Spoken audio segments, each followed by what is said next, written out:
Everyone,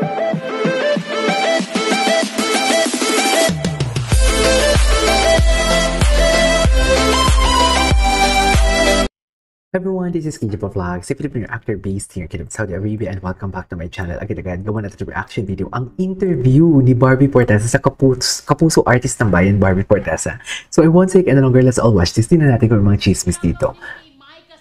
Alam ko may chismis dito eh. I-forward natin ha. Okay. Ito na. Tingnan natin to.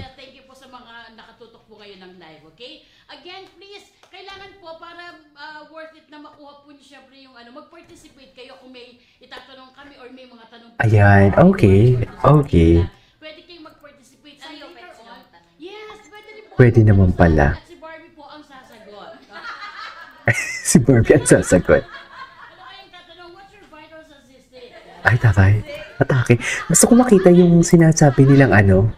Just the time din. Ako ang mga ngamusta sa'yo. Ay, ito na. Salamat syempre for Ito na. allowing us to join you. Ito na talaga siya.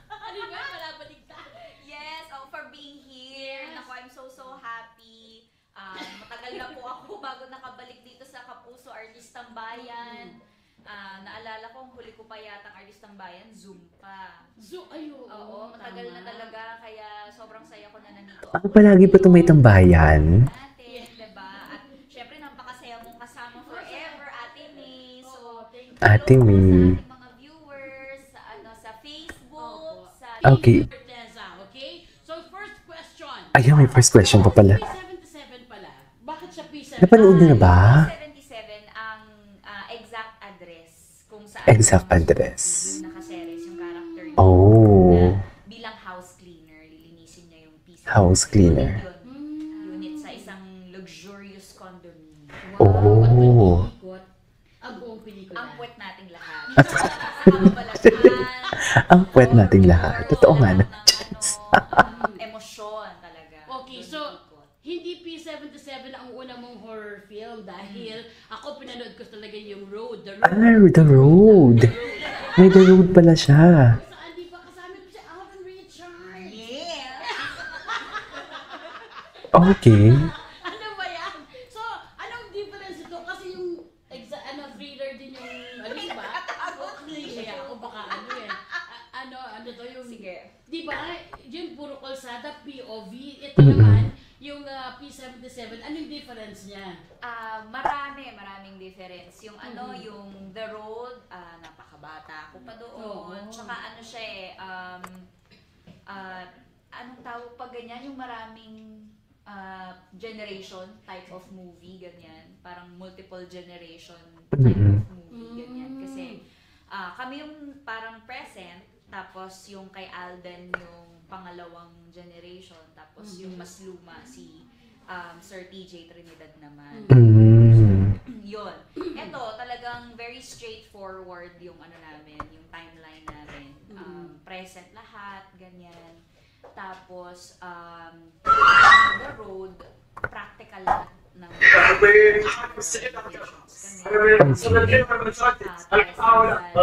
parang napakahabang road talaga. Oo, doon kami talaga nag-shoot. Dito sa... Ang ganda ni Barbie, yung glass skin na talaga. Yung production designer namin, si Sir Erickson Navarro, naghanap siya ng parang non-operational na office. Wait lang, can we just forward this? Hanapin natin yung may game sila. Panahon. So, yung tawid din ng characters yun. Alam ko kasi may games sila dito eh. Nabasa ko ulit. Tingnan natin. While doing Pulang Araw. Pero pinangako ko talaga kay Direk Derek. Sabi ko, gagawan ko ng paraan. Wala kayong maririnig sa akin. Basta isend nyo sa akin ang location, ang call time. I will be there. Grabe, no? Dedicated talaga siya sa work niya. Very professional talaga siya. WF nagpulang araw ako, TTHS nag-P77 ako. Grabe. Linggo lang ang pahinga. Grabe. Ang pahinga. Baka linggo kinukuha ko sa'yo. Grabe, no? At dahil dito rin sa P77 ay kasama mo, siyempre, Wait lang. na siyang lumaki, no? In real life. Are you grief mo ba hinahandle ang grief? In real life?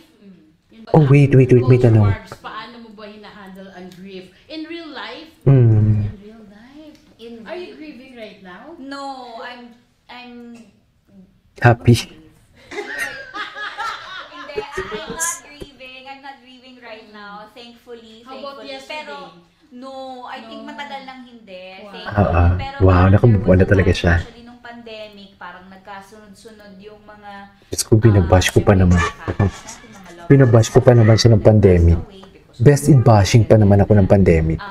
Nung time na yun, naalala ko parang hindi siya katulad ng ng mga nakikita natin sa pelikula or sa teleserye na nagsisink in agad sa atin. Totoo. Naiiyak tayo agad. Parang ako nung nababalitaan ko palagi, like, kunyari yung lolo ko, yung daddy ng daddy ko, nag-pass away siya, parang hindi agad nag-sink in sa akin. Tas, Ang ganda talaga ni Barbie, no? Kahit wala siyang makeup. Naku, napakaswerte ni Ginoo dito. Sa totoo lang. After a month, Napakaswerte ni Ginoo dito. pinagkukwentuhan na namin si lolo na Na?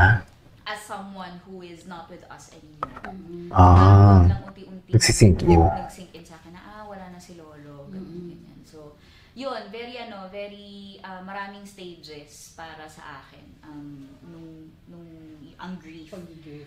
Una parang siguro disbelief, ganyan, and then in denial, and then yung longing, diba?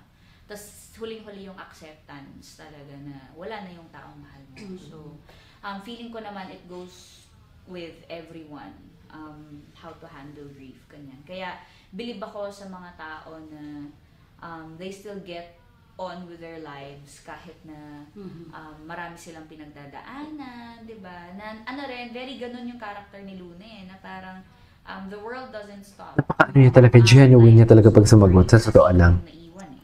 Very genuine. Alam mo yung talagang nasa puso You niya. have to understand that there are things that are beyond your control. And it's not your fault na hindi mo kontrolado yung bagay na yun. Yun. Bakit ka natatawa? Pinapakinggan na kita parang Bible study. Okay. Oy, matatapos na time ako mga kapuso. Kung meron po kayong mga comment o gusto pang itanong, tama na po. Pwede pa po, okay? Dahil again may 500 pesos load po kayo pagkatapos ng show na to. At nakikita ko rin sobrang mga black screening. Friends, ang ating girl boss, si Miss Annette, nag-black screening po siya. Wow. Ang ating kumaring si Kaylin Alcantara, Nagpa-black screening. The brands that I am endorsing also, marami po talaga. Wow. Ang Barbinatics, and syempre ang Barda Fans. Barda Fans. Organize po sila ng mga So black screenings. sweet. Kaya I feel so loved. Okay. Maraming salamat po sa inyo. Yung pelikula. Magkano na bang kinita ngayon? Hindi po ako nagkakamali. Atics, oo, yan. Gusto kong hanapin yung may palaro. Puso mo na, wow, sarap naman ang sinabi nito.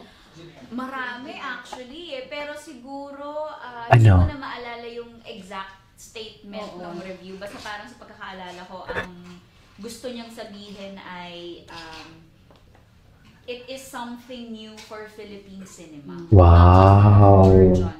Okay. Wait lang. Nai-inspire po yung mga gumagawa ng mga film na Filipino filmmaker.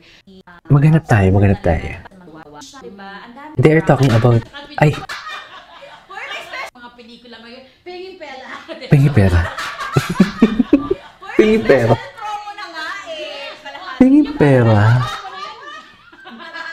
Yung special promo ba yun kung may senior tsaka PWD? Meron ba yung kaltas? May bawas pa ba? Tuloy pa rin ba yung pag every Monday, libre? Oo, yes. Ay, libre? Makuha yung mga sinihan. May classic ang Ouija talaga, diba? Paborito yung mga text, yan, gusto ko yung sigaw. Yan, gusto ko yung mga pelikulang yan. Yung Shake Mga favorite film.